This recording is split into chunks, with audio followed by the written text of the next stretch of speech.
So welcome back on the show, and on today's show, The Age Gap, we've been discussing how we choose our partners. And to shed more light on this subject, we are joined by Genevieve Zawada, who was voted the world's #4 best dating coach in 2015. Welcome, Genevieve. Thank you. And congratulations on the recognition. Gemma is very excited about that one. I'm just gutted because if I'd known you a few years back, you might have been able to help me a lot further. Oh well. So how can someone become a qualified matchmaker then?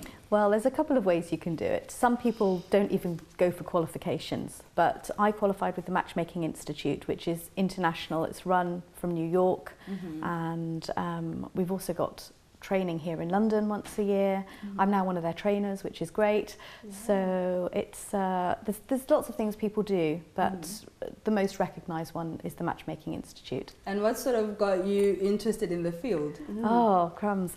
Years ago, I mean, I've been doing it for about 22 years. Wow. And originally I started putting friends together, and, you know, after about 8 marriages within a year, I thought, oh, something's quite good with this. I was working in recruitment and my clients were asking me, well, you know, can you start finding me someone? And that just happened naturally.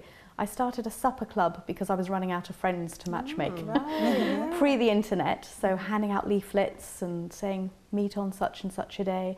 And within a year it got to 1,000 people. Wow. Meeting every Thursday, different groups for supper. And I still run the Secret Supper as part of the business that I've got now. And it's great. It's a great way for people to sort of date face to face without having that added pressure of, do you really know who they are or don't you, with the internet. Wow, that sounds amazing. So you've met loads of people, like you said.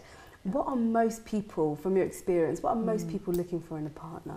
Oh, well, you know, expectations play a really huge part. And it was interesting hearing what you said earlier on about parents and what that brings to the table, because more often than not, people come with other people's expectations. So when they come to see a matchmaker, they come with lists. There's these pre-organised lists, spoken to mother, spoken to grandparents, spoken to friends, and you sit down and 9 times out of 10 I make them rip these lists up and say, what do you really want? What's really important?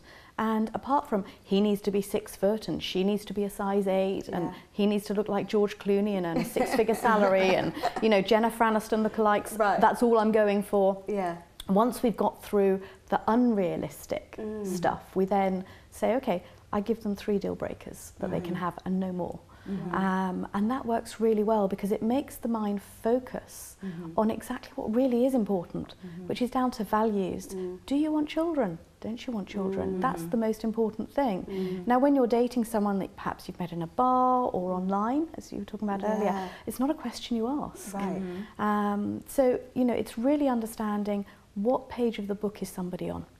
Where are they? What are they looking for? And what really do they need to have a fulfilling relationship? And 9 times out of 10, it isn't what they're looking for, and it isn't on that list that they come to me with. And I find that very interesting because normally it's true, we do have long lists, but we don't take into consideration what we bring on the table. Is it something that you help your clients to kind of focus on? What do they have to offer? What is it that they're able to provide to a partner? Oh, totally. The first thing we do is we look at ourselves, and you know, I've written books on this where look in the mirror and ask other people as well, because sometimes we're not such a good judge of who we really are. So if you've got good friends and family, ask them, what can I bring to the table? What do I need to change? You know, we've all got bad habits. We've all got things that in a relationship are unhealthy. So it's really important that we understand who we are, who we really are, and what we have to offer in a relationship. Oh, that's great. You answered my question, the expectations of, you know, what people really are looking for. So when you do your dinners, these secret dinners. Yes, the secret suppers. Secret suppers. I've heard about them. I've known a few people that's actually gone on a few of those. Maybe not your ones, but I do know. Usually they go really well, right? Yes. But what happens when they don't go really well? How do you... Well, you know, sometimes things don't go well. And same with one-to-one dating. I mean, we do matchmaking, we do events, we do all sorts of different parties, big parties, small parties and suppers, and they don't always go well. But sometimes people set themselves up to fail. You know, they'll go with great expectations that they're going to meet the man of their dreams tonight, or yes, the woman's going to be there that I'm going to spend the rest of my life with, who's going to be the mother of my children. You know, you need to go to these things with a very open mind, a very open heart, and if something happens, wonderful. And it's often those that come to the events and come into matchmaking, you know, for one-to-one matchmaking without huge expectations, but offering wonderful things about themselves. And you know, if you're natural and you be yourself, you will attract the right person. Okay, so I've got a question. I've got a couple of friends, and they're still quite young and so on, but they're in their 30s, and they're finding it really difficult to find somebody. Okay. Is there something about, because we were talking about going for older men, women going for younger men and all that, so on. Is there something about women of a certain age that just makes it a little bit more difficult to find the right partner? Absolutely. There's a number of things. There's that biological clock.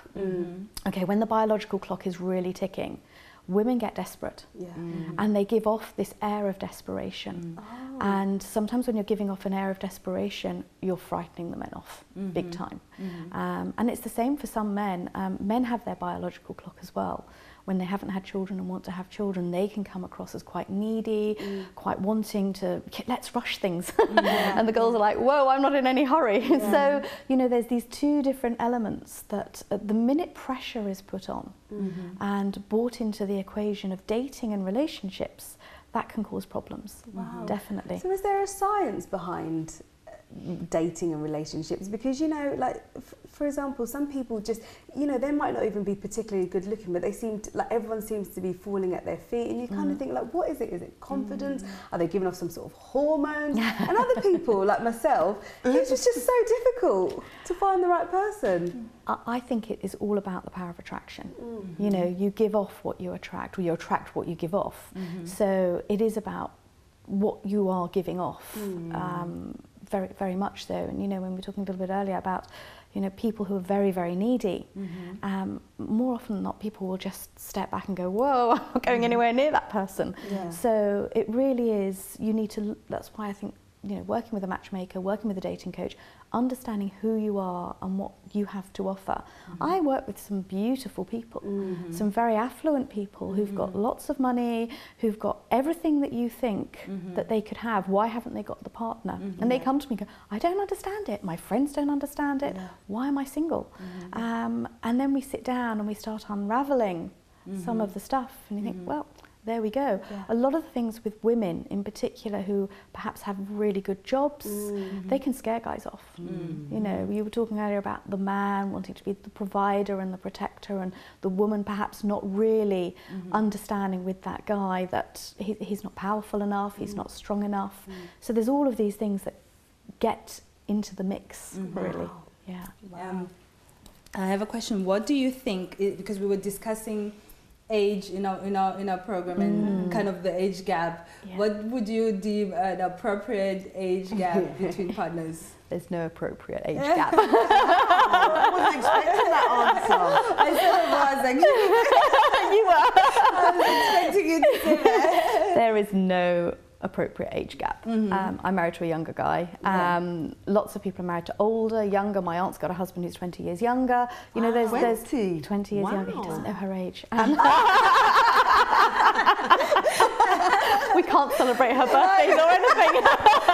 It's very like big 50 or big. He's not watching this show. They're in France, it's fine. So I can say it. But you know, but even when I look in my own family and I see the different age gaps, my French grandmother was married to someone much younger than her as well. And I think there's a lot to do with genetics, and it's to do sometimes with, you know, if you look young, you feel young, you don't want to be saddled with someone who emotionally is in a different place. And I think it's all to do with emotionally where you are and where you sit. Are you a young, fun person, or are you more mature? Are you more traditional? So it really does depend on, you know, again, what page of the book you want and how you present yourself. I've got a little burning question, and that you're talking about stuff inside, and you know, we hear that beauty comes from within and all of that stuff. So does looks really matter then, you know, from your experience, or are we so focused on the appearance that we're missing out on good partners? Totally. I loved the program when they did Sexy Beasts, you know, when they dressed everybody up and people had to fall in love with the actual emotional person and who that person really was before they did the big reveal.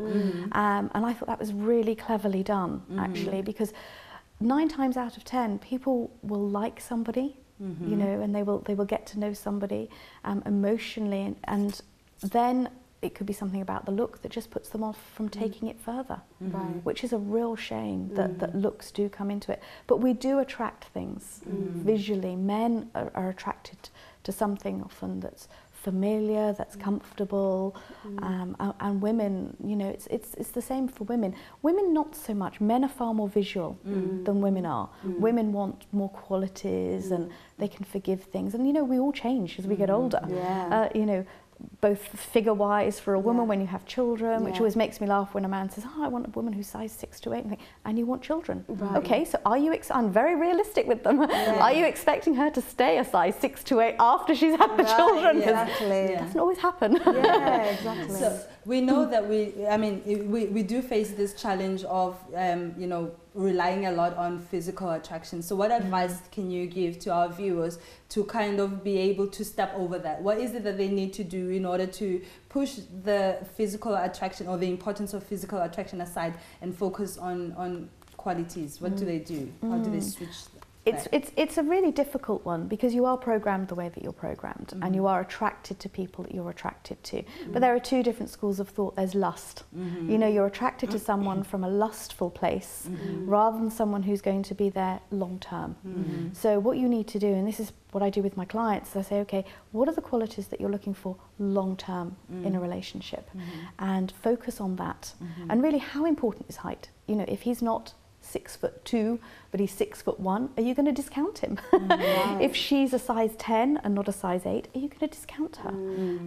And when you actually break it down to that level, you know, it becomes a bit more realistic, and it opens people's minds. People don't always go into dating with an open mind, and again, if you just narrow it down to 3 things that are really important to you, you will find that your dating pool opens up enormously, and that's really the best advice I can give to anybody. Thank you so much. So there you go. Think long term, guys. Don't just think, you know, on what looks good for the moment. Think what you want. Think about what you want long term. Thank you so much, Genevieve, for this valuable information that you've shared with our viewers, and it was a pleasure having you on our show. It's been a pleasure. Thank you. Thank you. So we're going to go for a break, and after the break, we're going to continue with our topic, the age gap.